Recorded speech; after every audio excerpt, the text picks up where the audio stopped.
Hello everyone, I am Harshita Rathore और मैं आप सभी का स्वागत करती हूँ एचएन अध्ययन पे। I hope everybody is doing great. सब लोग बहुत बढ़िया, बहुत ही ज़बरदस्त होंगे, बहुत ही अच्छे से अपनी पढ़ाई लिखाई कर रहे होंगे और यूजीसी नेट दिसंबर साइकिल के लिए आपकी प्रिपरेशन जो है वो अच्छी चल रही होगी। जैसे कि हमने यूजीसी नेट दिसंबर 2025 के लिए पेपर 1 की मॉक टेस्ट की सीरीज जो है वो स्टार्ट करी है। 2 क्लासेस इसमें आपकी ऑलरेडी हो चुकी है, जहाँ पे हमने काफ़ी सारे नए क्वेश्चंस को करा, काफ़ी सारे नए-नए कॉन्सेप्ट्स को मैंने आपको वहाँ पे बताया वीडियो के अंदर। अगर आपको इस सीरीज़ में कोई भी क्वेश्चन समझ में नहीं आता है, आप मुझसे कमेंट करके पूछ सकते हो अपनी क्वेरीज़ को, ठीक है? आज हमारी इसी सीरीज़ में मॉक टेस्ट 3 रहने वाला है, जहाँ पे हम काफ़ी सारे क्वेश्चंस को सॉल्व करेंगे। जितने भी क्वेश्चंस रहेंगे, वो आपके पीवाईक्यूज़ ही रहेंगे, लेकिन हम क्वेश्चन को सॉल्व करेंगे और देखेंगे कि भई प्रीवियस ईयर के पेपर्स में कैसे-कैसे क्वेश्चन आपसे पूछे गए हैं। कौन से टॉपिक से आपसे ज़्यादा क्वेश्चन पूछे गए हैं, टीचिंग एप्टीट्यूड से, रिसर्च से, किस तरीके से क्वेश्चन आपसे पूछे जा रहे हैं, किस तरीके से कौन सी अप्रोच से हम वो क्वेश्चंस को सॉल्व कर सकते हैं। या फिर हमको आइडिया मिलेगा कि भाई अब आने वाली फ्यूचर टाइमिंग्स में, जैसे दिसंबर की हम बात करें या नेक्स्ट जून साइकिल की बात करें, तो कैसे क्वेश्चन हमसे और पूछे जा सकते हैं, इसका एक अनुमान भी हमको लग जाएगा, ठीक है? तो ये हम इस जो हमारी सीरीज है, इससे हमको ये सारी चीज़ों के बारे में पता चलता रहता है। अब आज हम शुरू करेंगे मॉक टेस्ट 3। इसमें हम काफ़ी सारे क्वेश्चंस को सॉल्व करेंगे। क्वेश्चन एज यूजुअल आपके हिंदी में भी रहेंगे और इंग्लिश में भी रहेंगे और सारे ही प्रीवियस ईयर के क्वेश्चन है, तो आपको एक कॉपी लेके बैठना है और उसमें नोट डाउन करते रहना कि ये क्वेश्चन आपका टीचिंग एप्टीट्यूड से पूछा गया है, ये क्वेश्चन आपका रिसर्च से पूछा गया है। मैं बताती रहती हूँ आपको सारे क्वेश्चन का यूनिट, कि कौन सा क्वेश्चन कौन से यूनिट से है, तो आपको आइडिया मिल जाएगा कि इस यूनिट से ऐसे क्वेश्चन आपसे पूछे जा रहे हैं, ठीक है? हम क्लास को शुरू करेंगे, लेकिन क्लास को शुरू करने से पहले हमारे कुछ कोर्सेज़ के बारे में मैं आपको इंट्रोडक्शन देना चाहती हूँ। आपको अगर यूजीसी नेट के कोर्सेज़ चाहिए, आप अगर हमारे कोर्सेज़ को परचेज़ करना चाहते हो, तो प्ले स्टोर से आप हमारी जो है ना एप्लीकेशन है, उसको डाउनलोड कर सकते हो, एचएन अध्ययन। और वहाँ पे आपको काफ़ी सारे कोर्सेज़ जो है वो दिख जाएँगे। आपको यूजीसी नेट का कोर्स मिल जाएगा, ईएमआरएस का कोर्स मिल जाएगा, असिस्टेंट प्रोफेसर का कोर्स मिल जाएगा, आपको मेगा पैक्स मिल जाएँगे, जहाँ पे आपको जितने भी कोर्सेज़ होंगे हमारे उस सब्जेक्ट से जुड़े हुए, वो सारे कोर्सेज़ आपको मिल जाएँगे। आपको टेस्ट सीरीज़ चाहिए, आपको नोट्स चाहिए, आपको पीडीएफ चाहिए, आपको ई-नोट्स चाहिए, आपको बुक चाहिए, सब कुछ आपको हमारे एप्लीकेशन पे मिल जाएगा। आपको सिर्फ़ एप्लीकेशन पे जाके अपने अकॉर्डिंग अपनी चीज़ों को देखना पड़ेगा, ठीक है? आज हम इस वीडियो में मैं आपको थोड़ा-सा यूजीसी नेट के कोर्सेज़ के बारे में बता देती हूँ। एक हमारा यूजीसी नेट जेआरएफ का कोर्स है, हिंदी साहित्य प्लस पेपर 1 दोनों का आपको यहाँ पे कोर्स मिल रहा है। ये आपका कॉम्बो कोर्स है। एक हमारे पास में यूजीसी नेट ज्योग्राफी के हैंड रिटन नोट्स मिल जाएंगे आपको। ये आपके इंग्लिश मीडियम में नोट्स रहेंगे, यूनिट 1 to 10 सारे ही आपके यूनिट्स जो हैं वो इनमें कवर किया जाएगा और बेसिकली पीवाईक्यू उसको फोकस करके ये नोट्स आपके बनाए गए हैं। फिर आपका यूजीसी नेट हिंदी साहित्य का फाउंडेशन बैच आपको मिल जाएगा। इसमें आपके यूनिट 1 to 10 पूरी क्लासेस जो है वो कवर करवाई जाएगी, रिवीजन के नोट्स मिलेंगे, टेस्ट सीरीज मिलेगी, पीवाईक्यू क्लासेस मिलेंगी, यूनिट वाइज नोट्स मिलेंगे। सारी चीजें आपको यहाँ पे PhD guidance, assistant professor, net JRF, सारी चीजें आपको इस एक ही कोर्स में करवाई जाएगी, ठीक है? आपको अगर यूजीसी नेट पेपर 1 का कोर्स चाहिए, तो पेपर 1 का बैच भी हमारे एप्लीकेशन पे ऑलरेडी स्टार्ट है। कंप्लीट क्लासेस आपको यहाँ पे मिलेगी, पीवाईक्यू सॉल्व करवाए जाएंगे, आपको टेस्ट सीरीज मिलेगी, आपको स्टडी का मटेरियल मिलेगा, रिवीजन के सेशंस होंगे और बाइलिंगुअल कंटेंट आपको मिलेगा, यानी कि बाइलिंगुअल क्लासेस भी रहेंगी और नोट्स भी आपके बाइलिंगुअल रहेंगे, ठीक है? आपको अगर जेआरएफ का महापैक चाहिए, जिसमें 10 प्लस यूजीसी नेट की जेआरएफ के बैच आपको मिलेंगे, पेपर 1 और हिंदी साहित्य के, इसमें टेस्ट सीरीज रहेगी, नोट्स रहेंगे, रिवीजन के बैच रहेंगे, प्रैक्टिस बैचेस रहेंगे और जितने भी है ना अपकमिंग बैचेस रहेंगे, वो सारे आपको इस महापैक में अवेलेबल रहेंगे यूजीसी नेट के। तो अगर आप ये महापैक लेना चाहते हो, तो आप इसको परचेज कर सकते हो। आपको अगर हिंदी साहित्य के नोट्स चाहिए, जहाँ पे आपको 1 to 10 फुल नोट्स मिलेंगे, आपको रिवीजन के नोट्स मिलेंगे 200 पेजेस के और आपको वन लाइनर्स मिलेंगे 40 पेजेस के। तो काफी अच्छा आपका हिंदी साहित्य का रिवीजन अपने नोट्स के साथ में कर सकते हो। आपको अगर वो परचेज करना है, तो सिर्फ 149 में आप ये पूरे नोट्स को परचेज कर सकते हो। ये हमारा कॉन्टैक्ट नंबर है। आपको कोई क्वेरी है तो आप हमसे यहाँ पे अपनी क्वेरीज को रिजॉल्व करवा सकते हो। जेआरएफ प्लस असिस्टेंट प्रोफेसर का आपको अगर कोर्स चाहिए हिंदी साहित्य का, जिसमें यूजीसी नेट की पूरी क्लासेस रहेंगी, असिस्टेंट प्रोफेसर की पूरी क्लासेस रहेंगी, पीवाईक्यूज और प्रैक्टिस की क्लासेस रहेंगी और नोट्स प्लस टेस्ट सीरीज रहेंगी, तो भी आप यहाँ पे इसको परचेज कर सकते हो। आपको अगर यूजीसी नेट पेपर फर्स्ट का पीवाईक्यू बैच चाहिए, जहाँ पे 5 साल की पीवाईक्यू रहेंगे, नोट्स रहेंगे, उनके टेस्ट रहेंगे, सिर्फ 199 में ये सारे फीचर्स जो है वो आपको मिल रहे हैं। तो काफी अच्छा पीवाईक्यू का आपकी प्रैक्टिस यहाँ से हो सकती है। आपको कॉमर्स का बैच चाहिए प्लस पेपर 1 का बैच चाहिए, तो वो भी आप यूनिट वाइज सारी क्लासेस, सारे नोट्स वगैरह आपको मिलते रहेंगे, इसको भी आप यहाँ पे परचेज कर सकते हो। ठीक है, तो जितने भी यूजीसी नेट के कोर्सेज हैं आप यहाँ पे देख के परचेज कर सकते हो। इसके अलावा अगर आपको चाहिए कि मेरे को असिस्टेंट प्रोफेसर का कोर्स लेना है, मेरे को ईएमआरएस का कोर्स लेना है, तो आप डेफिनेटली हमारे प्ले स्टोर से एप्लीकेशन को डाउनलोड कर सकते हो और वहां पे देख सकते हो। साथ ही साथ यहाँ पे ये हमारे नंबर मेंशन करे हुए हैं, आप इन नंबर्स पे हमको कांटेक्ट कर सकते हो अगर आपको कोई भी दिक्कत है। तो आप ये हमारे व्हाट्सएप नंबर है 9450403952, आप यहाँ पे हमको कांटेक्ट कर सकते हो या फिर हमारा एप्लीकेशन डाउनलोड कर सकते हो गूगल प्ले स्टोर से, और वहां पे आपको सारी जानकारी जो है वो मिलती रहेगी। ठीक है, तो ये पूरी आपकी इन्फॉर्मेशन थी बैचेस एंड कोर्सेज को लेकर। अब हम हमारी क्लास को शुरू करते हैं। हमारा पहला क्वेश्चन क्या है, आपका हायर एजुकेशन से ये क्वेश्चन जो है वो पूछा गया है, अपनी कॉपी के अंदर नोट डाउन कर लेना। पहला क्वेश्चन जो है वो आपसे क्या पूछा है, मैच द कॉलम का क्वेश्चन पूछा है, यूनिवर्सिटी से क्वेश्चन आपका ये पूछा गया है। ठीक है, यूजीसी नेट के पेपर 1 में जो आपका हायर एजुकेशन का जो यूनिट है उसमें आपका जो यूनिवर्सिटीज है वहां से काफी सारे क्वेश्चन आपसे पूछे जाते हैं।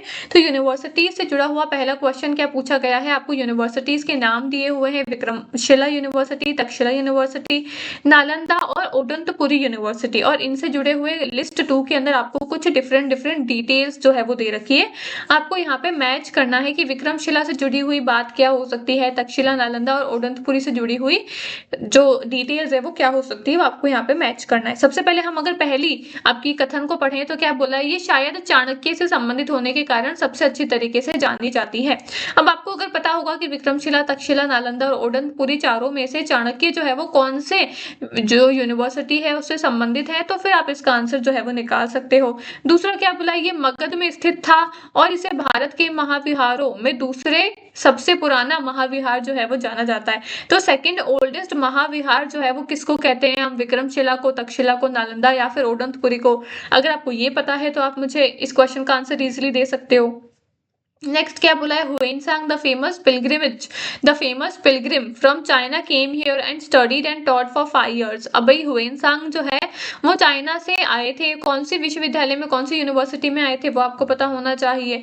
और लास्ट में बोला है कि इसका वर्तमान स्थान बिहार के भागलपुर जिले में अंटिचक गांव में है। तो आपको ये पता होना चाहिए भाई, अंटिचक विलेज में बिहार के अंदर एक डिस्ट्रिक्ट है भागलपुर डिस्ट्रिक्ट, इसमें कौन सी यूनिवर्सिटी जो है वो लोकेटेड है। अगर ये सारी डिटेल्स आपको पता होगी, इस क्वेश्चन का आंसर आप डेफिनेटली इजीली कर सकते हो। ठीक है, अगर आपको और भी कुछ नहीं पता है तो ये तो पता हो सकता है।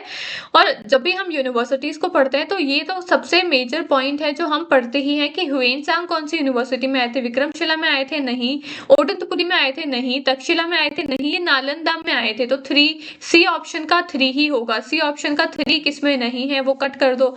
अब 1 या 2 इन दोनों में से ही आपका एक आंसर होने वाला है। ठीक है, आगे हम अगर बढ़े तो विक्रमशिला से क्या जुड़ा हुआ हो सकता है, विक्रमशिला से आपका जुड़ा हुआ हो सकता है कि विक्रमशिला जो है वो आपके बिहार में स्थित है और है ना, बिहार के भागलपुर डिस्ट्रिक्ट में स्थित है। तो ए का 4 हो जाएगा, तो इस हिसाब से आपका ऑप्शन नंबर 1 यहाँ पे करेक्ट हो जाएगा। तक्षशिला में आपके चाणक्य जो है वो कहाँ से पढ़े हुए हैं, तक्षशिला से पढ़े हुए हैं। आपको जितने भी यूनिवर्सिटीज है, तक्षशिला, नालंदा, विक्रमशिला, वल्लभी, ओडंतपुरी, काफी सारी यूनिवर्सिटीज हैं हमारे हायर एजुकेशन में।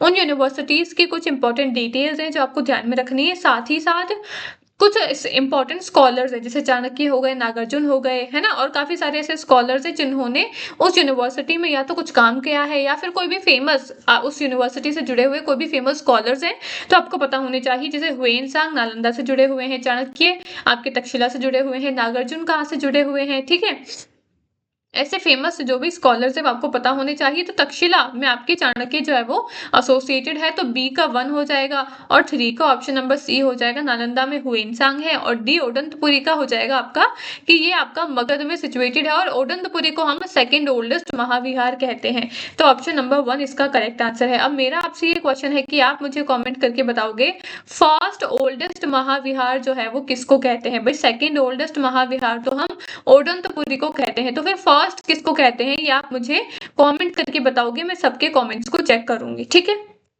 ऑप्शन नंबर 1 इसका करेक्ट आंसर था। आगे बढ़ते हैं, who among the following authorities heads the central university. भाई सेंट्रल यूनिवर्सिटी केंद्रीय विश्वविद्यालय के प्रमुख जो है वो कौन होते हैं? उपराष्ट्रपति यानी कि वाइस प्रेसिडेंट, कुलाधिपति यानी कि चांसलर, कुलाध्यक्ष यानी कि विजिटर, वाइस चांसलर यानी कि कुलपति और मुख्य न्यायाधीश यानी कि चीफ जस्टिस। अब आपको अगर नहीं पता है कि सेंट्रल यूनिवर्सिटी जो केंद्रीय विश्वविद्यालय होते हैं उनके प्रमुख कौन हो सकते हैं, लेकिन हम इतना तो निकाल सकते हैं कि वाइस प्रेसिडेंट और चीफ जस्टिस तो किसी भी हाल में सेंट्रल यूनिवर्सिटी के प्रमुख नहीं ही हो सकते हैं। किसी भी यूनिवर्सिटी के प्रमुख वाइस प्रेसिडेंट और चीफ जस्टिस का क्या काम है, नहीं हो सकते हैं। ई ऑप्शन को और ए ऑप्शन को आप इजीली अगर एलिमिनेट करोगे तो आपका ऑप्शन नंबर 1 बचता है कि चांसलर और विजिटर जो है वो सेंट्रल यूनिवर्सिटी के प्रमुख होते हैं, कुलाधिपति और कुलाध्यक्ष जो है वो आपके केंद्रीय विश्वविद्यालय के प्रमुख होते हैं। ऑप्शन नंबर 1 इसका करेक्ट आंसर है। तो काफी बार ऐसा होता है कि क्वेश्चन का आंसर क्या है वो हमको नहीं पता होता है, पर आंसर क्या नहीं होने वाला है वो हमको डेफिनेटली पता होता है। तो हम यहाँ पे एलिमिनेशन टेक्निक का यूज करके इजीली अपने आंसर्स को सॉल्व कर सकते हैं। Option number 1 is your correct answer. ठीक है, अब ये क्वेश्चन कहाँ से पूछा गया था? आपका हायर एजुकेशन का ये क्वेश्चन था। हायर एजुकेशन में हम काफी सारी यूनिवर्सिटीज को पढ़ते हैं, central university, private university, state university, deemed to be universities. तो ये यूनिवर्सिटीज की इंपॉर्टेंट डिटेल्स आपको पता होनी चाहिए और साथ ही साथ यूनिवर्सिटीज के मुख्य हेड कौन होते हैं, प्रमुख कौन होते हैं, केंद्रीय विश्वविद्यालय, राज्य विश्वविद्यालय, state university, private university, deemed university के हेड कौन होते हैं वो आपको पता होना चाहिए। ठीक है, आगे बढ़ते हैं अगले क्वेश्चन पे। अब असर्शन रीजन का क्वेश्चन दिया हुआ है। पहला आपका असर्शन क्या बोलता है, अभिकथन क्या बोलता है? The UGC academic staff colleges came into existence to improve the quality of teachers. भाई शिक्षकों की गुणवत्ता में सुधार करने के लिए यूजीसी शैक्षणिक कर्मचारी महाविद्यालय अस्तित्व में आए थे। क्या सही है या फिर गलत है? दूसरा बोला है university and college teachers have to undergo both orientation and refresher courses. के भाई विश्वविद्यालय और महाविद्यालय के शिक्षकों को ओरिएंटेशन और रिफ्रेशर कोर्स दोनों से गुजरना पड़ता है। तो कौन सा कथन सत्य है, कौन सा कथन असत्य है वो आपको पता होना चाहिए। तो ये थोड़ी सी डिफरेंट इन्फॉर्मेशन है, कभी कभी हायर एजुकेशन में ऐसे क्वेश्चन भी पूछ लेते हैं। तो ये दोनों ही कथन आपके सत्य है, अभिकथन और कारण दोनों ही सत्य है और इसका जो स्पष्टीकरण है वो भी एकदम सही बताया हुआ है। ऑप्शन नंबर 1 इसका करेक्ट आंसर है। शिक्षकों की गुणवत्ता में सुधार लाने के लिए यूजीसी शैक्षणिक कर्मचारी महाविद्यालय जो है वो अस्तित्व में आए थे, बिल्कुल सही बात है। और विश्वविद्यालय और महाविद्यालय के शिक्षकों को ओरिएंटेशन यानी कि अभिविन्यास और आपका रिफ्रेशर कोर्स दोनों से गुजरना पड़ता है, दोनों ही कथन सत्य है और इसका स्पष्टीकरण, इसका एक्सप्लेनेशन भी सत्य है। तो option number 1 is your correct answer. ठीक है, आगे बढ़ते हैं, नेक्स्ट क्वेश्चन की तरफ चलते हैं। विच of the following include reform of NEP 2020। भाई एनईपी 2020 में कौन से सुधार जो है वो शामिल किए गए हैं? एसडीजी से जुड़े हुए सुधार हुए हैं, एसएसए से जुड़े हुए सुधार हुए हैं, पेडागोजिकल स्ट्रक्चर यानी कि शैक्षणिक संरचना से जुड़े हुए सुधार हुए हैं, या फिर ऑल ऑफ द अबव, उपरोक्त सभी से जुड़े हुए सुधार हुए हैं। एसडीजी एसएसए से कोई मतलब नहीं है, तो ऑप्शन नंबर 4 भी नहीं होगा, बचा ऑप्शन नंबर 3, यही इसका करेक्ट आंसर है। शैक्षणिक संरचना से जुड़े हुए सुधार जो है वो देखने को मिले हैं एनईपी 2020 के अंदर। ऑप्शन नंबर 3 इसका करेक्ट आंसर है। अब शैक्षणिक संरचना से क्या मतलब है? पेडागोजिकल स्ट्रक्चर बनाया हुआ है 5+3+3+4। पहले स्ट्रक्चर क्या था? पहले स्ट्रक्चर था 10+2। इसका मतलब क्या था? 10 तो थी आपकी 1 to 10 क्लास और 2 थी आपकी 11th और 12th क्लास। तो पूरी 12th क्लास तक का आपका स्ट्रक्चर था 10+2। अब इस स्ट्रक्चर को चेंज करके 5+3+3+4 कर दिया गया है। अब ये 5 3 3 4 इसका मतलब क्या है ये आपको पता होना चाहिए। शुरुआत का जो 5 है इसमें 3 साल आपके आंगनवाड़ी के रहेंगे, आंगनवाड़ी में बच्चे पढ़ते हैं ना, छोटे बच्चे, तो 3 साल आपके आंगनवाड़ी के रहेंगे। फिर 2 साल आपके फर्स्ट और सेकंड क्लास रहेगी। फिर जो आगे का 3 है इसका मतलब क्या है? अब वो आएगी आपकी सेकंड के बाद में थर्ड, फोर्थ और फिफ्थ 3 क्लास फिर आपकी आगे की रहेगी। फिर नेक्स्ट फिफ्थ के बाद में सिक्स्थ, सेवंथ और एट्थ आगे की 3 क्लासेस जो है वो आपकी 3 में रहेगी और लास्ट के फोर्थ में रहेगी आपकी 9th क्लास, आपकी 10th क्लास, आपकी 11th क्लास और आपकी 12th क्लास। तो इस तरीके से पूरा 1 to 12th क्लास को यहाँ पे डिवाइड करा गया है 5+3+3+4 के अंदर। और स्टार्टिंग जो आपकी पढ़ाई होगी वो आपकी आंगनवाड़ी से शुरू होगी और शुरू के 3 साल आपके आंगनवाड़ी के होंगे, इसको भी इसमें ऐड करा गया है। पहले सिर्फ 10+2 था, फर्स्ट टू 10th क्लास और +2 यानी कि 11th और 12th, आंगनवाड़ी वगैरह कुछ भी नहीं था। लेकिन अभी जो आपका शैक्षणिक संरचना है, पेडागोजिकल स्ट्रक्चर है, उसको चेंज करा गया है, 5+3+3+4 करा गया है और इसमें शुरू के 3 साल आपके आंगनवाड़ी के रहेंगे, बाकी आपकी फर्स्ट टू 12th जो भी क्लास रहती है वो उस हिसाब से रहेगी। ठीक है, ऑप्शन नंबर 3 इसका करेक्ट आंसर है। अब एनईपी 2020 काफ़ी इम्पोर्टेंट टॉपिक है 2023 में, यहाँ से काफ़ी क्वेश्चंस जो है वो हमको देखने को मिले हैं। तो एनईपी 2020 आपको पता होनी चाहिए, इससे जुड़े हुए कुछ इंपॉर्टेंट डिटेल्स है जो आपको पता होनी चाहिए। अगर आपको क्लास चाहिए एनईपी 2020 के ऊपर तो आप मुझे कॉमेंट करके बताना, मैं जितने भी इंपॉर्टेंट बातें हैं आपकी स्कूल शिक्षा से जुड़ी हुई, आपकी उच्च शिक्षा से जुड़ी हुई, वो सारी डिटेल्स आपके साथ में शेयर कर दूंगी, लेकिन मुझे कॉमेंट करके ज़रूर से बताना तब, ठीक है। आगे बढ़ते हैं, नेक्स्ट क्वेश्चन की तरफ चलते हैं। नेक्स्ट क्वेश्चन आपसे क्या पूछा गया है, दो कथन दिए हुए हैं। पहला कथन क्या बोलता है, new PhD regulation completely abolishing MPhil. भाई नए पीएचडी विनियमन ने क्या किया है, एमफिल को पूरी तरीके से समाप्त कर दिया है। और दूसरा कथन बोलता है कि MPhil is a gateway of PhD programme. MPhil जो है वो पीएचडी कार्यक्रम के लिए एक प्रवेश द्वार है। कौन सा कथन सत्य है, तो ये भी आप अगर एनईपी 2020 पढ़ोगे तो ही आपको इसके बारे में पता चलेगा। भाई एनईपी 2020 में एमफिल को डिसकंटिन्यू कर दिया है, एमफिल को खारिज कर दिया गया है, इस प्रोग्राम को खत्म कर दिया गया है, ठीक है। तो पहला कथन क्या बोलता है कि भाई नए पीएचडी विनियमन ने क्या किया है, एमफिल को पूरी तरीके से समाप्त कर दिया है। बिल्कुल सही कथन है। एनईपी 2020 के अंदर एमफिल को हटा दिया गया है और सिर्फ पीएचडी को ही रखा गया है। और दूसरा बोलता है कि एमफिल जो है वो प्रवेश द्वार है पीएचडी के लिए, ऐसा तो नहीं है, एमफिल को हटा ही दिया है ना। पीएचडी करने के लिए पहले आपको एमफिल करनी जरूरी थोड़ी ना है, एमफिल को तो हटा दिया है। तो दूसरा कथन आपका गलत हो जाएगा, कोई भी प्रवेश द्वार नहीं है। तो पहला कथन तो सत्य है बट दूसरा कथन असत्य है। ऑप्शन नंबर 3 इसका करेक्ट आंसर हो जाएगा। ऐसी बातें भी आपको एनईपी 2020 में ही जानने को मिलेगी, इसलिए बोल रही हूँ एनईपी 2020 काफी ज्यादा जरूरी है, ठीक है। आगे बढ़ते हैं, नेक्स्ट क्वेश्चन की तरफ चलते हैं। क्या पूछा है, Gyan Darshan 24 hours educational channel initiated in 2000 is a milestone in the field of educational television in India. It is a joint venture of MHRD, Paras Bharati, IGNOU, information and broadcasting ministry IGNOU, Paras Bharati and IGNOU, या फिर MHRD, information and broadcasting ministry, Paras Bharati and IGNOU. क्या पूछा है, हिंदी में पढ़ लेते हैं एक बार। भाई वर्ष 2000 में शुरू हुआ 24 घंटे चलने वाला शैक्षिक चैनल ज्ञान दर्शन शैक्षिक टेलीविजन के क्षेत्र में एक विकासात्मक आधार है। ये निम्न में से किससे सम्मिलित उपक्रम है, वो आपको यहाँ पे चूज करके बताना है। तो ये MHRD, information and broadcasting ministry और पारस भारती और इग्नू सबका मिलाया हुआ सम्मिलित उपक्रम है। Option number 4 is your correct answer, ठीक है।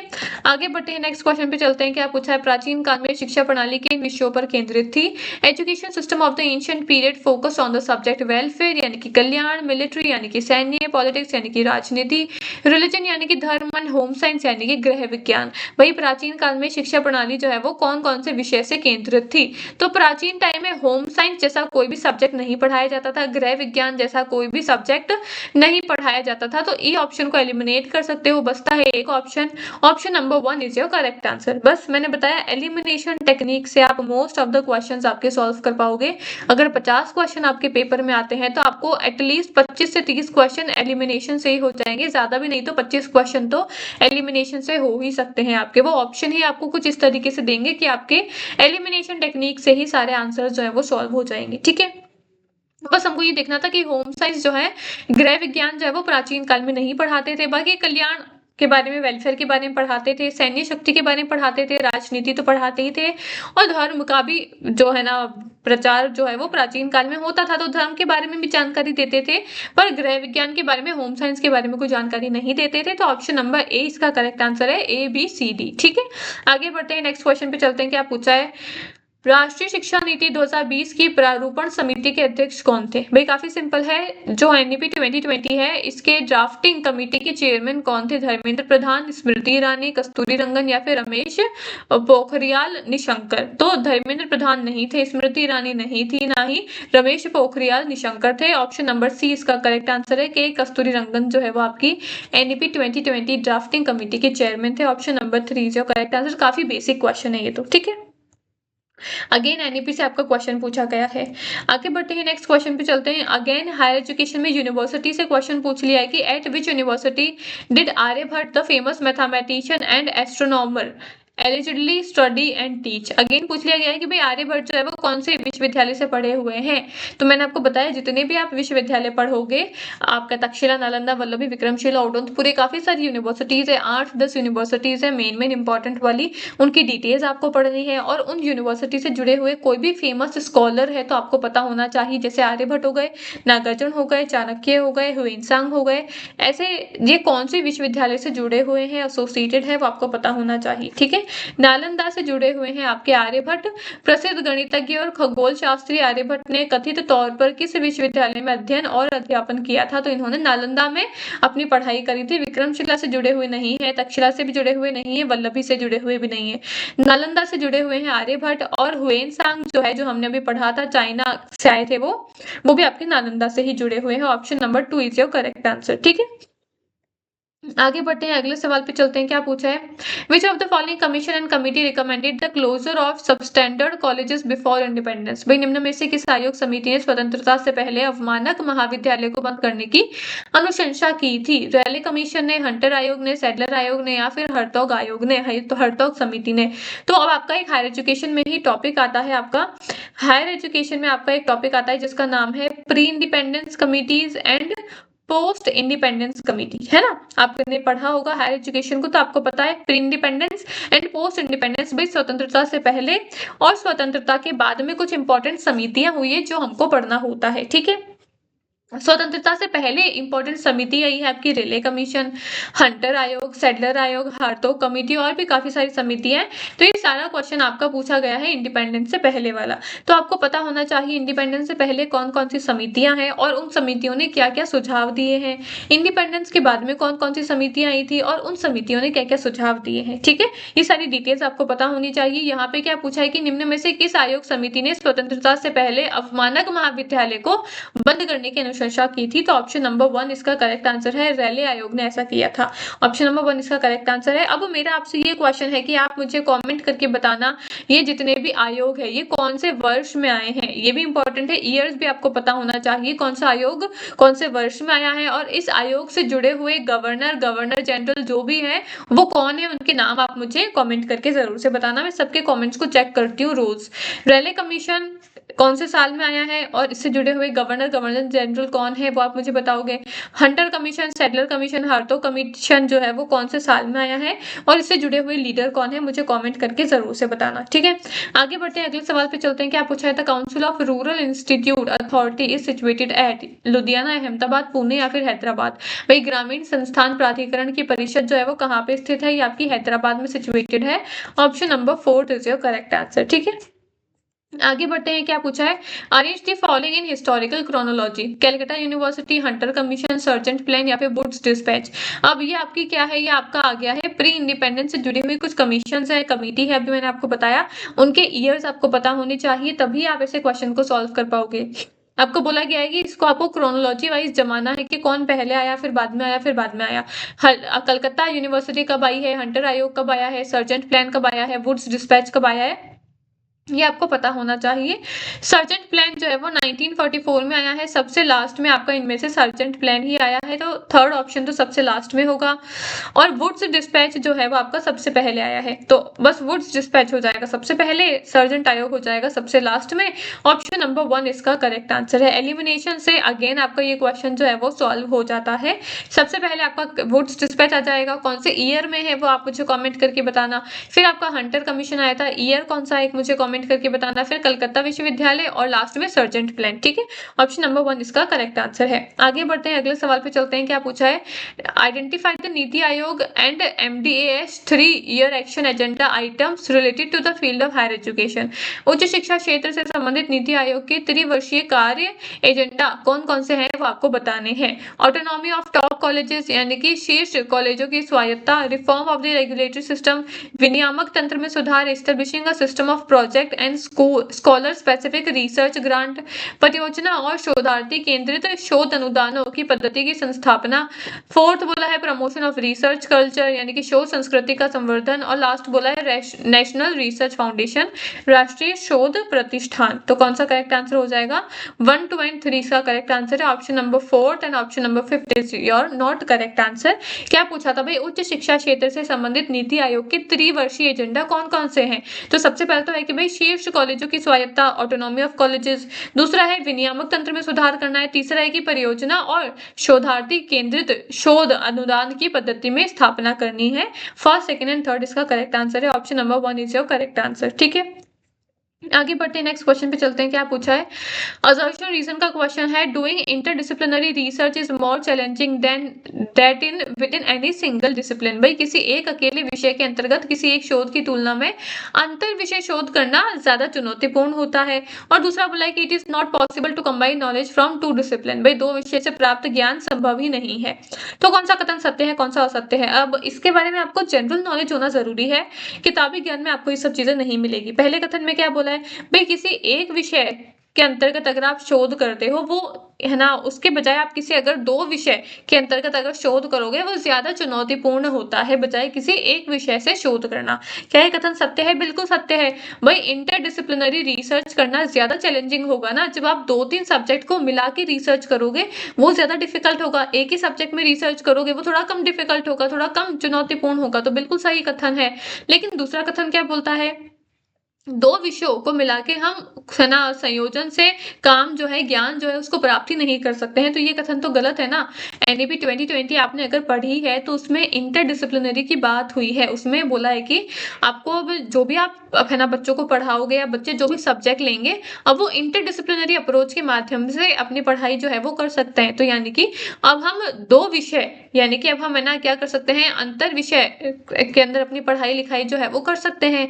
तो यानी कि दो तीन विषय को मिला के अपनी पढ़ाई लिखाई हो सकती है। पर यहाँ पे तो क्या बोला है, दो विषयों से प्राप्त ज्ञान का संयोजन संभव ही नहीं है, ऐसा नहीं है। तो पहला कथन सत्य हो जाएगा। A is true but R is false. Option number C is your correct answer. ठीक है, ये आपके सारे क्वेश्चंस थे जो हमने आज के इस वीडियो में सॉल्व करे। आई होप आपको सारे क्वेश्चन जो है वो अच्छे लगे होंगे, आपको सारे क्वेश्चन समझ में आ गए होंगे। अगर आपको किसी भी क्वेश्चन में कोई भी डाउट होता है, आप मुझे कमेंट करके पूछ सकते हो।